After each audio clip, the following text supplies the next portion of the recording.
इस आनंदमय वीडियो में एक साधु का वर्णन है जो इस नए युग के लिए खास और योग्य लोगों का चुनाव करता है। उसकी गहरी और चमकदार आंखों में भविष्य की अद्भुत दृष्टि और जिम्मेदारी का भारी बोझ है। शून्यकाल युग का आना मानवता के लिए नई चुनौतियां और सुनहरे अवसर लेकर आएगा। यह युग हमें आध्यात्मिकता और तपस्या के महत्व की गहराई से समझाएगा। साधु की मृत्यु के बाद गांव में रहस्यमय और अजीब घटनाएं घटित होने लगती है।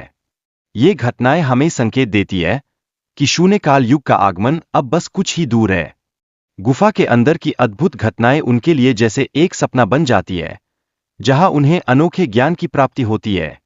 यह अनमोल ज्ञान उन्हें शून्य युग के सत्य और उद्देश्य को समझने में सहायता करता है। इस अद्भुत यात्रा में उन्हें कई चुनौतियों का सामना करना पड़ता है, जो गुफा के अंदर छिपी अदृश्य शक्तियों से आती है। यह यात्रा केवल शारीरिक ही नहीं, बल्कि मानसिक और आत्मिक भी होती है। जब वे गुफा में भीतर जाते हैं, तो उन्हें अपने अतीत की कठिनाइयों का सामना करना पड़ता है। यह कठिन अनुभव उन्हें अपनी कमजोरियों को पहचानने और उन्हें स्वीकार करने में मदद करता है। दिव्य संदेश के अनुसार यह नया युग केवल उनके लिए नहीं, बल्कि पूरे ब्रह्मांड के लिए एक नई शुरुआत है। यह संदेश हमें याद दिलाता है कि हम सब एक हैं। उनकी सोच और भावनाएं बहुत महत्वपूर्ण हैं, क्योंकि ये नए सृष्टि के नियमों को प्रभावित करेंगी। यह जानना बहुत जरूरी है कि हम सभी का योगदान महत्वपूर्ण होता है। व्यक्तियों के बीच ज्ञान, प्रेम, शक्ति और संतुलन के महत्व पर चर्चा होती है। ये बातें नई सृष्टि में सामंजस्य स्थापित करने के लिए बेहद जरूरी है। पहला नियम यह है कि ज्ञान की रोशनी सभी के लिए समान रूप से उपलब्ध होनी चाहिए। यह सुनिश्चित करता है कि हर कोई शिक्षा और समझ का लाभ उठा सके। दूसरा नियम प्रेम और करुणा के अनुभव का अधिकार देता है। यह सभी जीवों के बीच सद्भाव और सहयोग को प्रोत्साहित करता है। तीसरा नियम कहता है कि शक्ति का उपयोग केवल निर्माण के उद्देश्यों के लिए होना चाहिए। यह सुनिश्चित करता है कि शक्ति का दुरुपयोग न हो और रचनात्मकता को प्रोत्साहन मिले। प्रकृति के संतुलन को बनाए रखना बहुत जरूरी है, क्योंकि अगर एक प्रजाति अपने नियम बनाती है, तो अन्य प्रजातियां भी ऐसा करेंगी। इससे ब्रह्मांड में अराजकता फैल सकती है।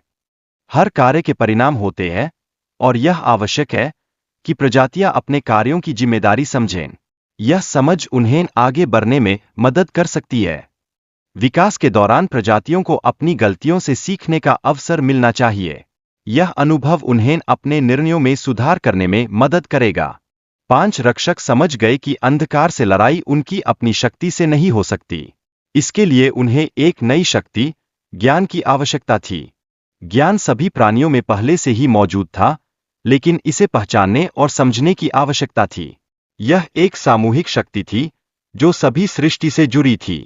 ज्ञान की लहर ने सभी प्रजातियों को स्वतंत्रता दी और सृष्टि का असली उद्देश्य समझाया।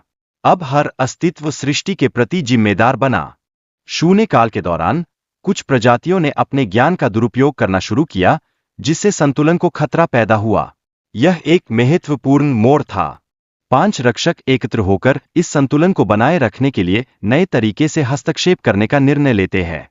उनका उद्देश्य आंतरिक शक्ति को जागृत करना था। इस नई ऊर्जा ने सभी जीवों को उनके भीतर की शक्ति की पहचान कराने में मदद की। प्रत्येक जीव ने ज्ञान और प्रबोधन को अपनाया।